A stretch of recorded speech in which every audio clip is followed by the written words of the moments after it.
Cameroon, Bandung, Africa, Bandung, to the world, Bandung. Your Bamenda man, your Ekuna man, your Ngi man, your Bakuri man, and proudly so your Anglophone brother. You're welcome on this platform. Ah, les amis. Vladimir Poutine, quand il parle calmement, mais très fort. Donc, je parle de la profondeur de ses paroles. Et il faut l'écouter attentivement. Il ne fait pas partie des chefs d'État qui s'agitent. Quand vous voyez Joe Biden, par exemple, quand il commence à parler de la guerre en Ukraine, ils mettent l'adrénaline et les mythos sont généralement comme ça. Donc, quelqu'un est en train de mentir, mais il veut montrer, je suis le tout pour mon bon sang. Pourquoi il est comme ça? Parce qu'ils avaient pensé. L'Occident a toujours été dans le mensonge. Et c'est même Occident qui a colonisé le monde entier, qui a imposé leur stratégie économique au monde entier, a toujours pensé que ça doit rester comme ça éternellement. Ils n'ont jamais cru à l'évolution de mentalité, à l'évolution du monde, à la connaissance et qu'il y aura des nouvelles personnes qui vont refuser de continuer à subir les politiques néfastes, nauséabondes de l'Occident. Ils ont toujours pensé que avec les médias, ils contrôlent le monde et leur narrative sera imposée à travers ces médias-là. Ils ont toujours pensé qu'avec les armes, ils peuvent décider sur tout, imposer qui et où ils veulent. Mais seulement, the new dispensation did not come into their brain, they did not apprehend it correctly. Que hier, il y avait moins de gens sur Terre. Aujourd'hui, il y a plus de personnes. Et des gens sont en train de poser des vraies questions. Pourquoi aux États-Unis, on doit utiliser la matière première américaine pour développer l'économie américaine? Pourquoi en Norvège, on doit utiliser la matière première norvégienne pour développer l'économie du Norvège? Pourquoi? Et que quand ça concerne l'Afrique ou le Sud global, au nom de quoi l'Occident doit venir imposer sa façon de faire, sa façon de voir les choses et nous dicte avec qui nous devons travailler, avec qui nous devons faire les affaires? La politique extérieure des pays africains, les pays du Sud global, était influencée, les amis, bon sang, par l'Occident collectif. Et ils ont toujours pensé que c'est toujours comme ça qu'il faut procéder et que ça va aller. Mais à un moment donné, quand vous êtes dans le non-sens, quand vous êtes dans l'esbrouf, quand vous êtes des roublards, vous oubliez certains détails. Et c'est ça qui est en train de les rattraper aujourd'hui. Le diable est dans les détails. Le mensonge, la manipulation, l'esbrouf, c'est votre dada. Mais nous, aujourd'hui, en tant qu'Africains et citoyens du Sud global, on est en train de vous passer ces messages. C'est fini cette époque-là. C'est fini l'époque de la manipulation. C'est fini l'époque où les pôles décisionnels étaient à Washington, étaient à New York, étaient à Londres, à Berlin, à Paris, à Bruxelles. C'est fini cette époque. Vous nous respectez, on vous respecte.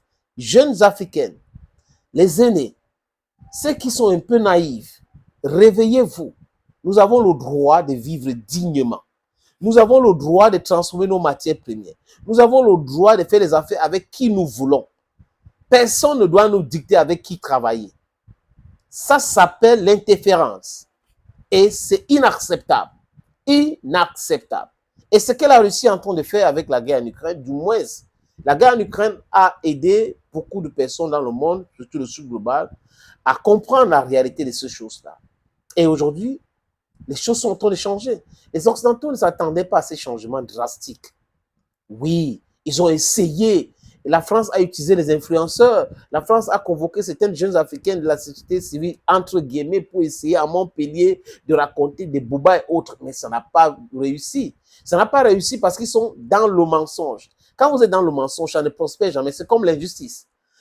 L'injustice peut prospérer un moment, répandue, vite, mais ça meurt rapidement aussi. Mais la justice, c'est pour toujours. Ça aide dans la cohésion de la société, ça aide dans le développement, ça aide dans le vivre ensemble et dans le manger ensemble. Ça, c'est l'équité. Quand j'ai fini de dire ça, les amis, donc, il y a des réalités que les gens veut nous faire oublier des forces, parfois, ou à travers les différents narratifs. Mais ces réalités, c'est ce qu'on doit accepter. That is it. We cannot do without that. The truth is the truth and it remains the truth. Vladimir Poutine dit quelque chose. Il prévient que quoi, les amis? Que la paix avec Kiev doit se fonder sur les réalités du champ de bataille. Il n'a jamais inventé cela.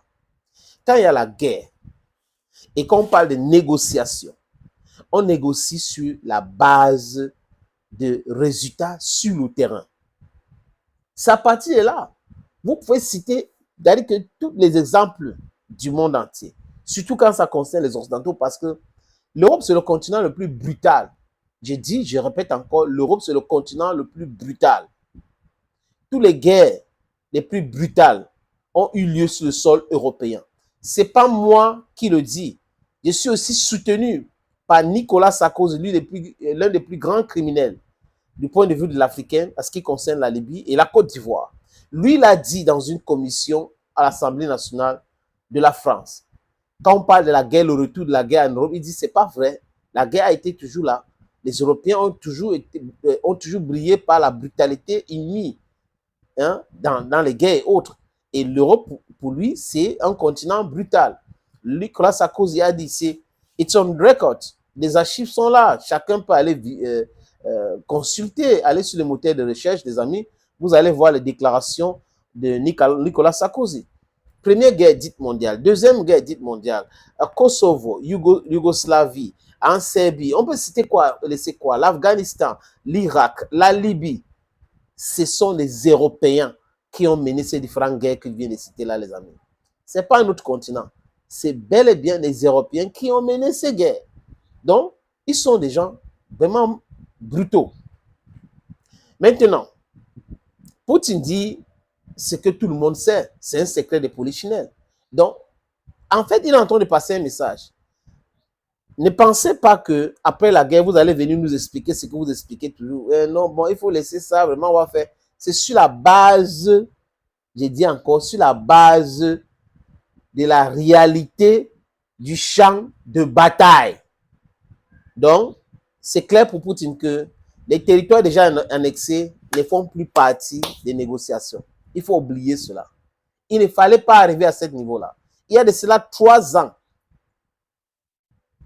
Les Russes ont voulu cela, des négociations. Il y avait déjà un motif pour signer un traité de la neutralité permanente de l'Ukraine. Joe Biden, Boris Johnson et les Européens ont décidé autrement parce qu'ils avaient quelque chose dans leur tête. Comment faire pour affaiblir la Russie?